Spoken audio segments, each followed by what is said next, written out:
is going to come and bring our reading today.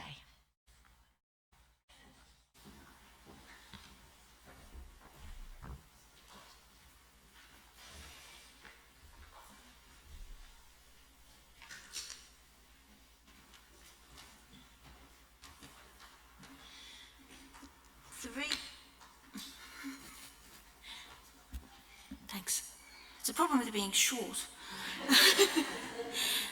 The reading is from Matthew chapter 10, verses 24 through to 39, and it's found on page 975 in the Church Bibles. The passage is entitled, Jesus Sends Out the 12. The student is not above the teacher, nor servant above his master. It is enough for students to be like their teachers, and servants like their masters. If the head of the house was called Beelzebul, how much more of the members of his household? So do not be afraid of them, for there is nothing concealed that will not be disclosed, or hidden that will not be made known.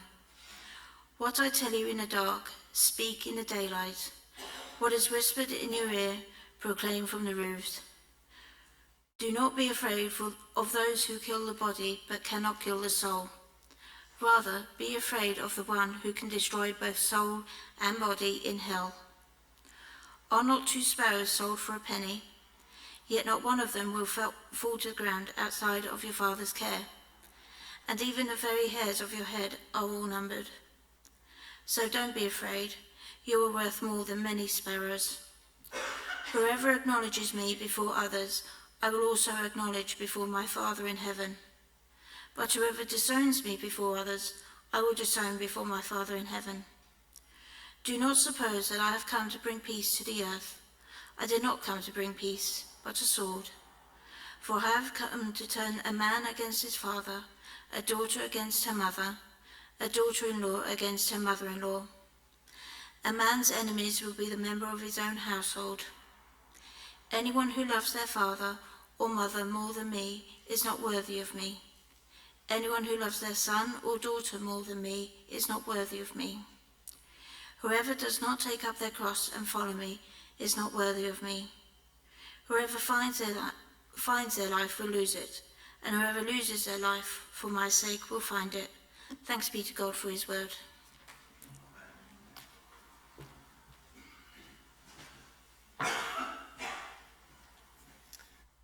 Just before I begin, just a little explanation, because Matt referred to speaking in tongues, and it may not mean anything for some people. And just to say very simply that one of the gifts God gives his people is a prayer language, where one speaks a language where you don't know what the meaning is of what you're saying, but the words flow, and what the Bible tells us is that when that happens, we're built up on the inside and encouraged by God. Just that I ought to throw that in just as a little explanation in case some of you were a bit mystified by what was being talked about. No compromise, that's the heading, the title of today's talk, based on a passage where there's some quite strong stuff, isn't there? But let's start with a question. What is the most frequent command in the Bible? Any ideas? Yes? Do not be afraid. Yes. Well done. Well, that's got us quickly to the point. I see your social battery has come back too. That's good. You might have offered a few other things like love one another or whatever, but you're absolutely right. The most frequent command in the Bible is do not be afraid. Do not be afraid. Often said by angelic messengers, no surprise, as they were and are glorious beings, not the cute cherubs in the paintings that we might admire in a museum, but mighty creatures who would surely make the bravest of us quake like shepherds in the Christmas story. Then there was Joshua, stepping into the shoes of Moses. Those of us on the Bible course have been thinking about Joshua's story this week. God says to Joshua, facing a big, big job, do not be afraid. Do not be discouraged, for the Lord your God will be with you wherever you go. And then the prophet Isaiah, speaking to an exiled people who were being encouraged to make the journey home, but it was a formidable thing. So do not fear, for I am with you. Do not be dismayed, for I am your God. I will strengthen you and help you. I will uphold you with my righteous right hand, and all who rage against you will surely be ashamed and disgraced. Those who oppose you will be as nothing at all. For I am the Lord your God, who takes hold of your right hand and says to you, do not fear, I will help you. I wonder if you've ever heard God say to your heart, don't be afraid. I'm here. I'm with you. And the basis of God's encouragement seems to be himself, his presence. Do you remember we were thinking recently about being sent by Jesus? Thank you. Honestly, the heat. I keep saying that. Sent by Jesus, living in obedience to his command, but always remembering that God is with us. And that's the basis of God's encouragement. Behind the fear not is I'm with you, holding your life, holding your right hand. These are words that come 3 times in this passage to a group of disciples who Jesus is seeking to encourage and strengthen, even as he sends them to share good news. So we were doing a bit of good news sharing yesterday at Revels. So here's my confession, okay? Woke up and I realised what day it was, what the day would hold, and I just said out loud to God, I don't want to do this. I hope that doesn't shock you too much. Make you think again about whether I was the right person to call to Croxley Green. But I honestly, being out on the green, approaching people, saying we're from the church and we're praying over here, is there anything we can pray about? It seemed a good idea, and Sarah, bless her, reminded me it was my idea. You know, over breakfast, I'm saying to Sarah, I don't want to do this. I really don't want to do this at all.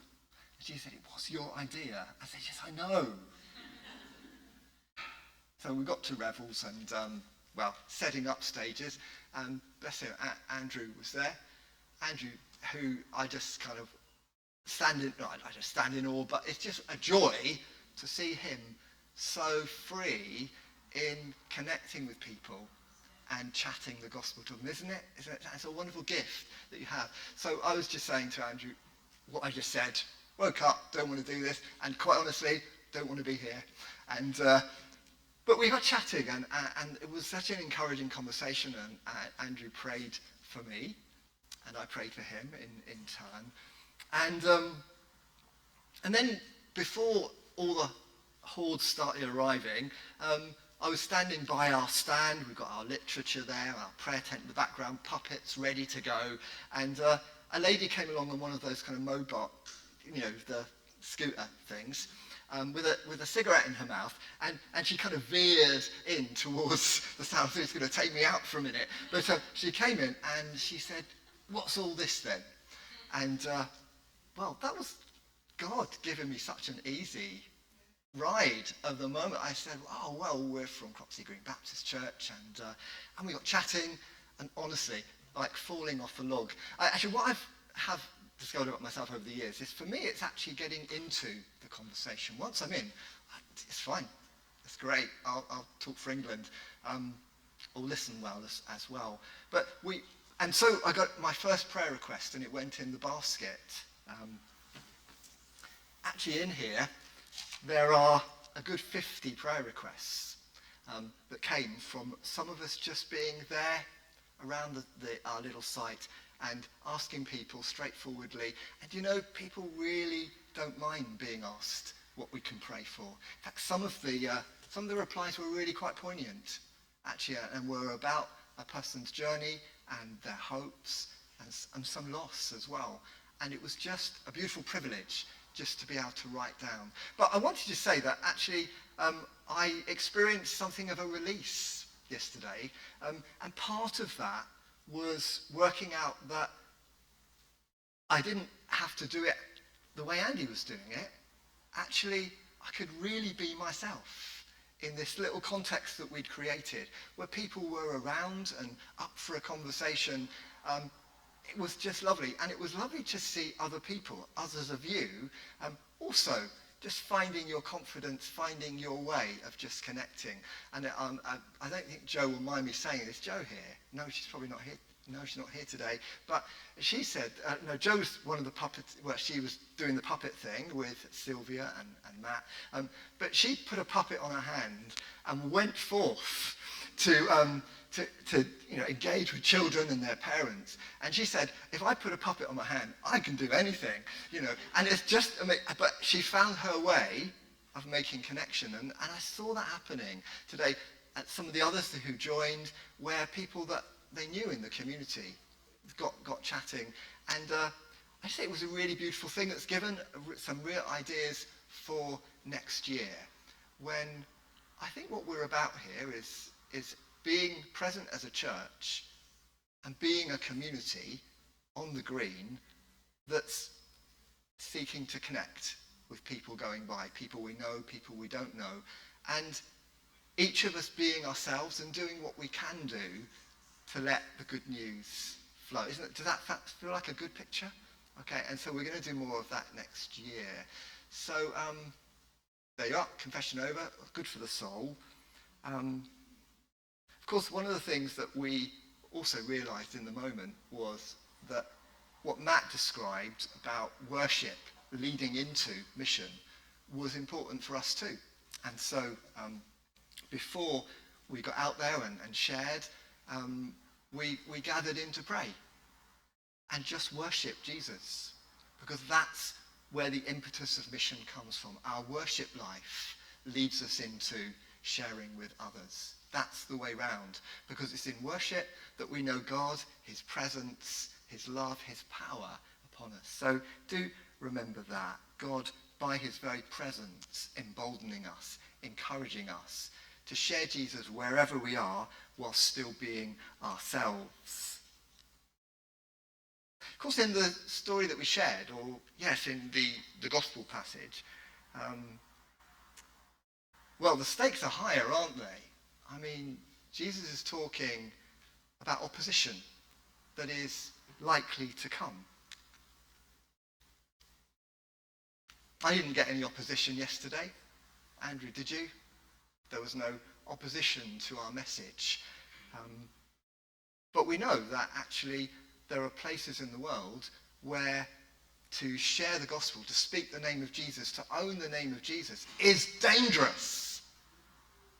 Not just socially, but physically. You could lose your life, find yourself in prison. Actually, there are millions of Christians for whom sharing the gospel is not just something that feels awkward or difficult, something that is very risky. And Jesus is flagging that up here. He's saying, as you share the gospel, as you bring good news, expect opposition, but don't be afraid.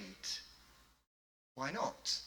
Interesting that the reason Jesus gives for not being afraid of those who might oppose, misunderstand, and so on is that one day all that is hidden will be made known. Now, I didn't immediately get the logic of that. Don't be afraid of the opposition that will come as you share good news, because all that's hidden will be made known. When I've come across that phrase before, I thought about deep, dark secrets that we all carry suddenly being made known. But that's not what this is about. Jesus is saying something like this.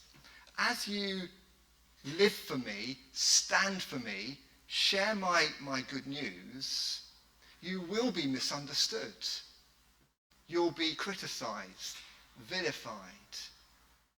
But know this, that God who sees what's really going on, God who looks right into the hearts of us all, will one day make it known.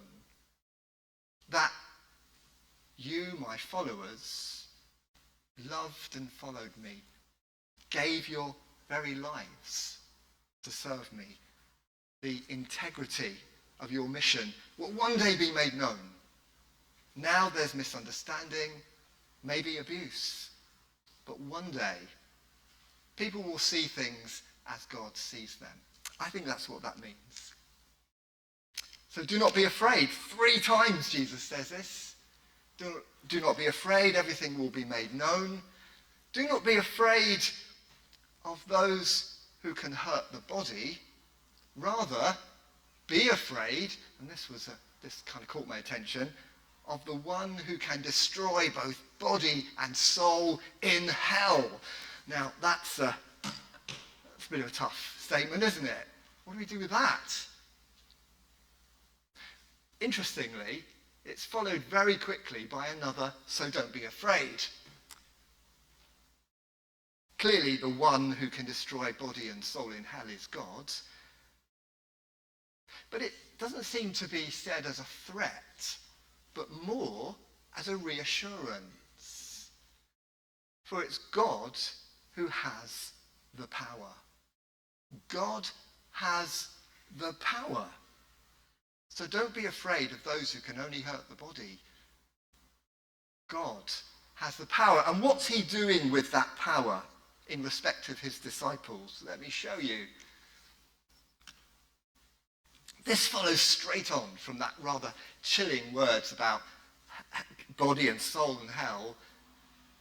Jesus says, don't be afraid, because you know all those birds flying around in the trees. We saw some in the tree earlier. And do you know that not one of them falling to the ground and alighting on the ground is missed by your heavenly Father? This one with all the power knows about the birds. And not one of them, not a single one. Oh, and by the way, did you know that every hair on your head is numbered? Less challenging for some than others.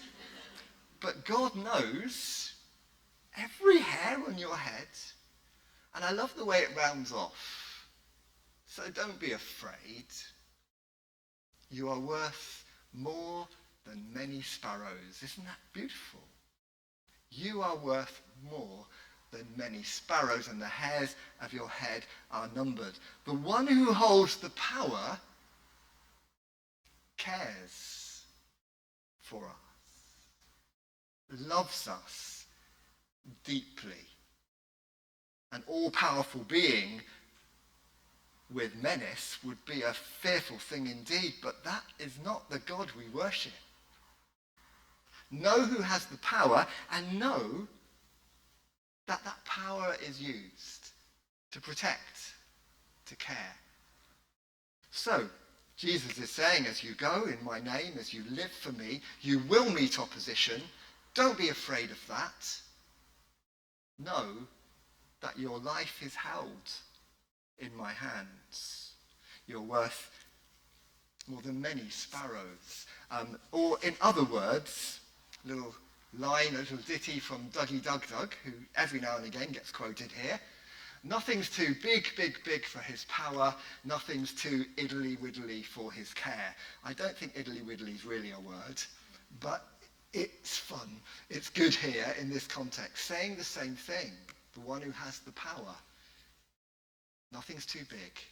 Nothing's too small. We can trust him. So then Jesus gets into some more difficult words, and this passage is full of difficult stuff. Starts to talk about acknowledging or disowning God. If those who will acknowledge me, I will acknowledge, says Jesus. Those who disown me, I will disown before my Father. Now that's tough. Those are strong words. But I suddenly started thinking about Peter. Didn't Peter disown Jesus? Did he? Yes, he did. Peter disowned Jesus, but was reinstated.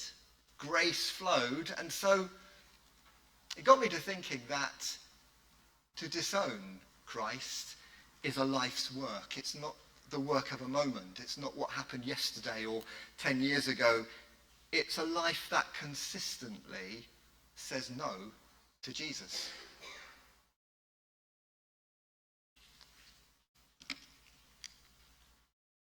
Here's some more tough words. Do not suppose that I've come to bring peace to the earth. I did not come to bring peace, but a sword. For I have come to turn a man against father and a daughter against her mother. And let me tell you this, says Jesus, anyone who loves their father or mother more than me is not worthy of me. I told you there's a lot of tough stuff in this passage, isn't there? It seems to be all of this about allegiance, that Jesus is calling his followers to a priority, to ally with him, to commit to him above everything else. Jesus first. I remember having a chat with a guy in another church where he said, I have problems with Christianity and Christian faith. It's just that when my wife says to me, as she does, that her first love is Jesus, and I come second to that, well, I have a problem with that. I remember saying to him that, Jesus being her first love, that's the deal for Christians. It is. It is. That actually he is first in our lives. That's what Jesus calls us to, and that's what we call one another to put Jesus absolutely first. Above even our parents, our children, before even our dearest. But one of the things I suggested to David, it was his name, was that, do you know what though? What I have found is that when Jesus is put first, we love well. That actually it turns out that Jesus being the first in my heart is good news for those I love. Because I will love more ardently, more beautifully than I could otherwise. That's kind of turns things around, doesn't it? But it doesn't lessen Jesus' call to be absolutely first in our lives. Goes on to a few more tough words about losing and finding and carrying a cross. Jesus seems to be laying it on thick here. He's given a deep assurance of God's care, of the way he holds our lives. But he's not holding back here, is he? If anyone wants to follow me, they must carry a cross and lose the life we might otherwise make for ourselves in order to find the life that is eternal and rich beyond compare. I'm going to round off with two verses from the Bible. And they're the two verses that I gave to Kevin just a moment ago. This is also the memory text for the Bible course, so you see how everything's fitting together. I want to first of all start with this. A proverb, trust in the Lord with all your heart and lean not on your own understanding. In all your ways submit to him and he will make your paths straight. My thoughts when reading this morning were that this call to live wholeheartedly, to give ourselves to Christ, to make him first in our lives, above all other loves, is a journey. We don't necessarily get there. We don't get there the next day. This is something to learn, something to grow in. And that's really important, learning to trust God, to put him first in everything, is a life's work. And it's a life's work and it's a journey that God enables by his power. Jesus calls us to the very highest commitment, but he gives us the highest backing too. He's there. He's with us. And guess what? Yeah, you're going to make mistakes. You're going to trip up. You're going to fall down. You're going to brush yourself down. You're going to find yourself in a pulpit telling everybody that you didn't want to go on mission. Hear what I'm saying? Because we need to, if we're going to hear Jesus' call to follow him wholeheartedly, we need to recognize that this is a journey he will fund, that he will enable. And lastly, this: take delight in the Lord, and he will give you the desires of your heart. To delight in God, to place our affections with him. To know, as I said to Kevin, that our desires are safe with God. They're in his hands and held well.